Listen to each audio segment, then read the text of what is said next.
Hello friends, welcome back to my channel. இன்றைக்கி சமையல் வீடியோக்கு பதிலாக சூப்பரான இன்ட்ரெஸ்டிங்கான ஒரு ஸ்டோரி பைபிள்லேருந்து பார்க்கலாம். இந்த ஸ்டோரி பைபிளில் ஆதியாகமம் அப்படிங்கிற பகுதியில் 27ஆம் அதிகாரத்தில் இருக்குது.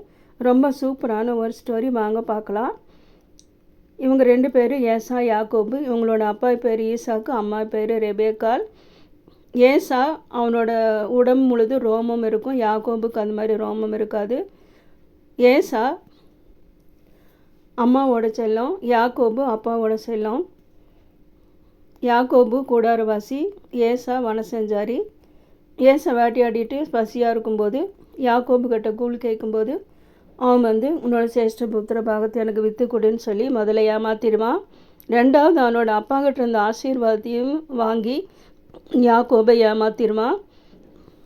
ஈசாக்கு வயசானதுக்கப்புறமா உன்னை ஆசீர்வதிக்கணும் அப்படின்னு சொல்லி யாக்கோபை கூப்பிட்டு, எனக்கு ருசியுள்ள பதார்த்தமாக நீ சமைச்சு எடுத்துகிட்டு வா, நான் அதையும் சாப்பிட்டு உன்னை ஆசீர்வதிக்கணும்னு சொல்கிறது ரெபேக்காள் கேட்டுட்டு, யாக்கோபு வாங்க வேண்டிய ஆசீர்வாதத்தையெல்லாம் ஏசா வாங்க வச்சுருவாங்க. இந்த ரெபேக்காள் ஏசாவுக்கு யாக்கோபு மேலே ரொம்ப வெறியாக இருப்பான். எப்படியாவது அவனை கொலை பண்ணிடணும் அப்படின்னு. அவங்க அப்பா அவன் சொல்லுவான், எங்கள் அப்பா இறந்ததுக்கப்புறம் எப்படி நான் என்ன செய்வேன், யாக்கோபை கொலை பண்ணிடுவேன் அப்படின்னு சொல்கிறது ரெபேக்காள் கேட்டுட்டு, ரெபேக்காள் என்ன செய்வாங்க, யாக்கோபை அவங்களோட மாமா வீட்டுக்கு அனுப்பிச்சுட்ருவாங்க. அங்கே யாக்கோபை அவங்க மாமா லாபான் நல்லா ஏமாற்றுவார். அவங்களோட பொண்ணுங்களுக்காக 14 வருஷம் வேலை செஞ்சான். 20 வருஷம் அவங்க வீட்டில் இருந்து வேலை செஞ்சான். 10 முறை அவனோட சம்பளத்தை மாற்றினார். இதுலேருந்து என்ன தெரியுதுன்னு பார்த்தீங்கன்னா, நாம் யாராவது ஏமாற்றணும் அப்படின்னு நினச்சா யாராவது என்ன செய்வாங்க, நம்மளை ஏமாற்றிடுவாங்க. அதனால் நம்ம யாரையும் ஏமாற்றக்கூடாது.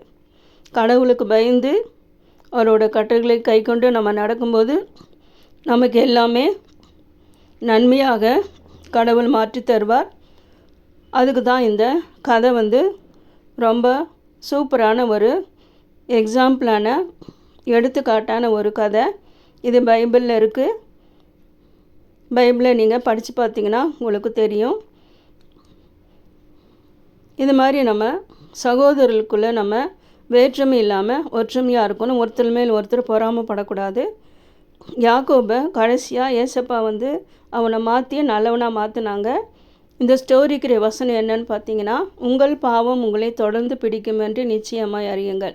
இது பைபிளில் என்னாகமம் 32:23ஆம் அதிகாரத்தில் இருக்குது. அதனால் நம்ம பாவமான வாழ்க்கை வாழாமல் பரிசுத்தமான வாழ்க்கை நம்ம வாழ்ந்தோம்னா, ஏசப்பாவோட வழியில் நம்ம நடந்தோம்னா, ஏசப்பாவோட பிள்ளைகளாக நம்ம இருந்தோம்னா நமக்கு நிச்சயமாக ஆசீர்வாதம் கிடைக்கும். கடவுள் நிச்சயமாக நம்மளை ஆசீர்வதிப்பார். இந்த மாதிரி நல்ல சூப்பரான கதைகள் வசனங்கள் எல்லாம் ஒவ்வொரு சர்ச்சிலும் இந்த சம்மர் டைமில் சர்ச்சில் விபிஎஸ் வெக்கேஷன் பைபிள் ஸ்கூல் நடத்துவாங்க. அதில் சின்ன பசங்களுக்கு சொல்லிக் கொடுப்பாங்க. நல்ல வழியில் நடத்துவாங்க. நல்ல கருத்துக்களை சொல்லுவாங்க. நல்ல பிள்ளைங்களாக நம்மளோட பிள்ளைங்க வருவாங்க.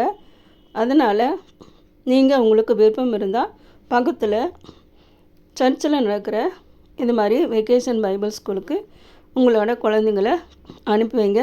இந்த வீடியோ உங்களுக்கு பிடிச்சிருந்துச்சுன்னா லைக் பண்ணுங்கள், ஷேர் பண்ணுங்கள், சப்போர்ட் பண்ணுங்கள், சப்ஸ்கிரைப் பண்ணுங்கள். மீண்டும் இதே மாதிரி வேறு ஒரு வீடியோவில் உங்களை நான் சந்திக்கிறேன். தேங்க்யூ ஃபார் வாட்சிங்.